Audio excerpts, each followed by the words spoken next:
What's up, everyone? I thought I'd share a tip on what I do with my PSA vintage card submissions. One thing that I like to do is check for min size or potentially miscut cards. One approach I think is to just quickly measure, if a card is 2.5 by 3.5, good. For the most part, that should work, right? But that's not always the case with vintage cards.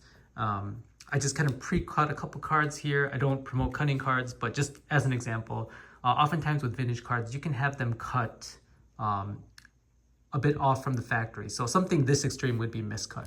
But if you were to measure the card with that same approach, just down the middle, it's not going to be it's going to be 2.5 on this side, but towards the middle is definitely not going to be 3.5. Up here, it should measure, but down here, it's going to be well short of that 3.5-inch threshold.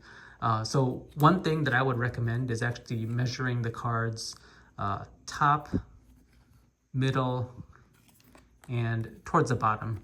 And the same, you can do left, middle, and right, because the cards will often be naturally either miscut or just factory cut like this.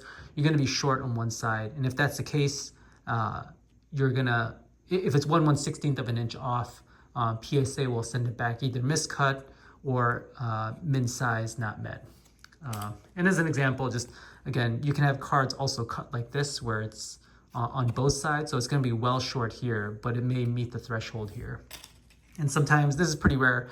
This would be a die cut done by the manufacturer, but sometimes you'll have it kind of concave or convex and slightly cut offline like this. So again, this is just extreme, but just to show an example, the best way that I like to do this is measure kind of left, middle, right, and top, middle, bottom 3 ways so that you can check the measurements on just kind of all 6 points. So hope that helps.